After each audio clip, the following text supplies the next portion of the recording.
you see this video will have already gone live, but oh gosh. It's official. I have officially gone full-time as a YouTuber. That me saying that is pretty surreal, the words coming out of my mouth. I never thought graduating college, this is what I would be doing, at least for the foreseeable future, but it's out there in the world now and I just gotta commit and keep grinding. 루이가 옷 입었어. 루이 예쁜 옷 입었어. 루이 뉴요커 됐어요. 뉴요커. Come on. Come on. Hey.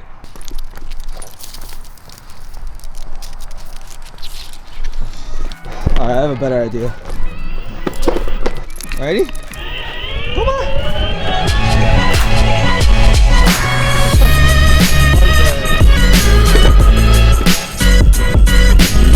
I'm not gonna lie, this is a pretty efficient way of walking my dog. Let's go! He's gonna get tired real quick.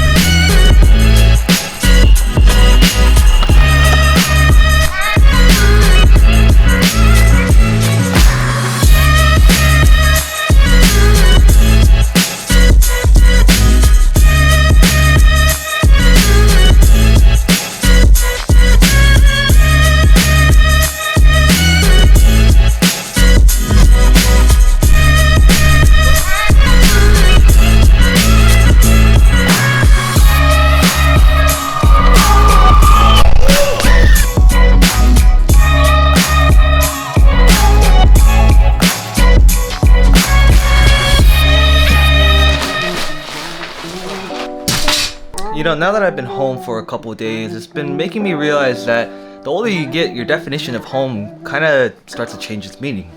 You know, when you're young, it's obviously the house that you grew up in, where your parents raised you, where you had all of your childhood memories. And then eventually at some point, life says that you need to go to college and move into a dorm. And then fast forward a couple of years and now you're looking for an apartment, finding a new place to live in all by yourself, and that shit is scary, man. Now I know that home is obviously a place, not a house, and it's where your friends are, your family is, and that's what makes a home feel homey. But now that I've been living in my own apartment in New York City and I don't really come back to my home other than for things like winter breaks or holidays, it really makes it hard to define exactly what I call my home, you know what I mean? So I'm curious to hear your thoughts. Do you consider your childhood home as your home? Or do you consider where you currently live as a young adult or a student in a dorm as your home? Let's have a conversation in the comments below. I live life like a bad habit, like I'm smoking cigarettes till my lungs ashen. Wonder where the hell I'll be when this world crashes. In the meantime, I'ma deliver this food for thought to the streets like I'm goddamn door dashing. Most of my life I've been seeking for applause. Only time, you know, there's really nothing worse than having to put on your bed sheets all by yourself. Alright, so the weather has gotten a little nicer, so I'm out here getting brunch with Alyssa. New spot called Leo's. My zodiac. We wanna try and speak to God and ask him why he created having a sense of pride. Cause that's my biggest flaw, dog, if I'm being honest. I don't ask for help, I just stay close to my problems. Alright, so I came to this cafe called Tous Les Jours. I'm gonna try and get a little bit of work done, maybe grab a coffee while I'm here.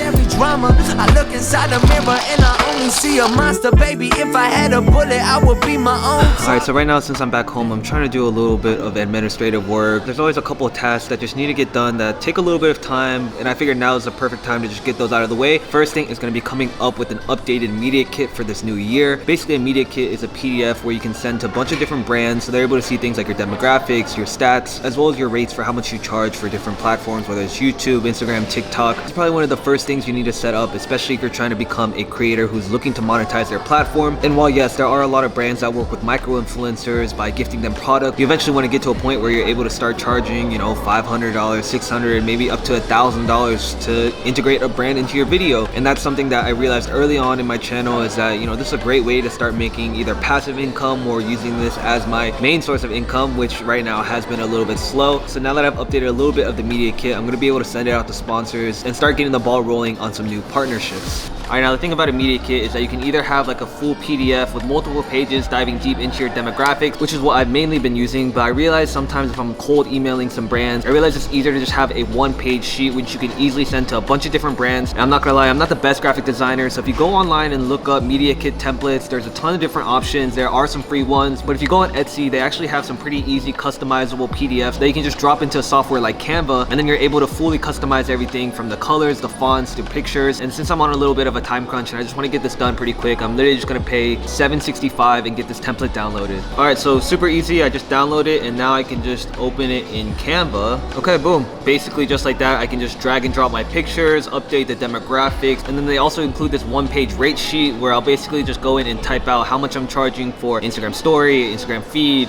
and the template also includes rates for YouTube and TikTok. So yeah, this has been a super easy way just to update my media kit, and let's get to work.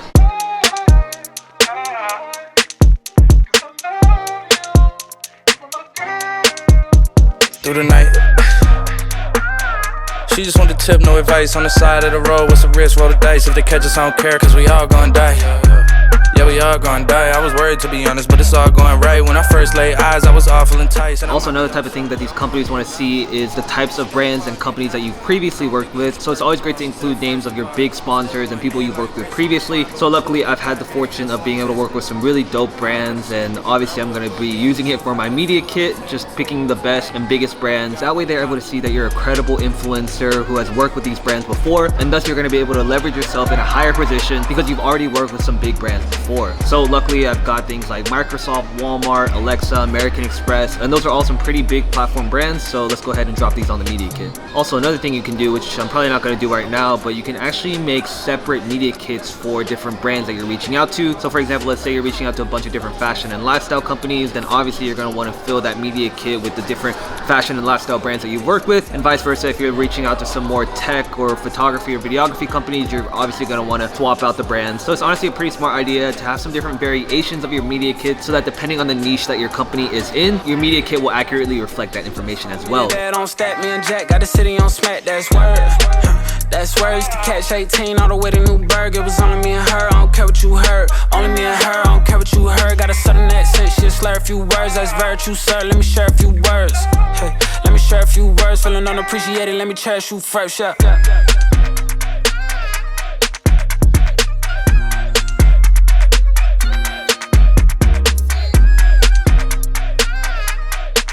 Alright, so the first page is looking pretty much done. However, it is a little bit girly. I think the fonts and the colors are not really matching my aesthetic, so let's revamp this a little bit. I'm definitely thinking some either blue tones or some green tones to just kind of make this look a little bit less girly. Also, this font is just not it. Also, another thing I like to do, especially when I'm working with brands, is offer them a package deal, meaning I'll do a YouTube video, an Instagram post, an Instagram story, and maybe even a TikTok. And being able to bundle all that together allows you to not only give the brand a discounted rate, but also gives you a higher gross income that you're earning. Because obviously, if you're already creating content for YouTube, then it's super simple to just go ahead and create a post for Instagram. So at the end of the day, it's a win-win for both you and the brand, because not only are you getting more revenue, but the brand is also getting more content on multiple different platforms, which is a huge bonus for them to see that you're cross-promoting on your platforms, meaning you actually believe and support the product. And finally, the last piece of information you want to leave on your media kit is going to be links to your previous works so that they're actually able to see what you've come up with. So basically what I've done is just pick 3 videos that showcase either a product integration, a dedicated video, or a shout out, so that brands can see what this type of sponsorship looks like in action, as well as get a glimpse of how that video performed looking at those analytics. Alright, so I think we made some pretty good progress on this media kit. My laptop's about to die, so let's head back home. Downtown, we let it go. Sunset high and our bodies low. Blood rush in the hazy glow. My head still goes. Do stuff we make. You know, if there's one thing I miss about having a dog in New York, they get so excited when you get home. No one does that for me. Won't you slide the music there into it, won't you dance? Alright, so for dinner we have some black bean noodle soup, orange chicken, and some seafood soup. Haven't had this in a while, so this looks fire. Between, you gotta give yourself a moment. Let your body be. Your name I'll never know as we get down. Alright, we just finished up dinner and now we're gonna go get some dessert at this local custard place. It's called Andy's, but it's pretty fire. Comment on the It's called a vlog. Count 1, 2, 3. Don't you slide the music there into it, won't you dance with me? Find the bass and lose it. You can do it, won't you dance with me? Move your feet and feel it in the space between. Gotta give yourself a moment.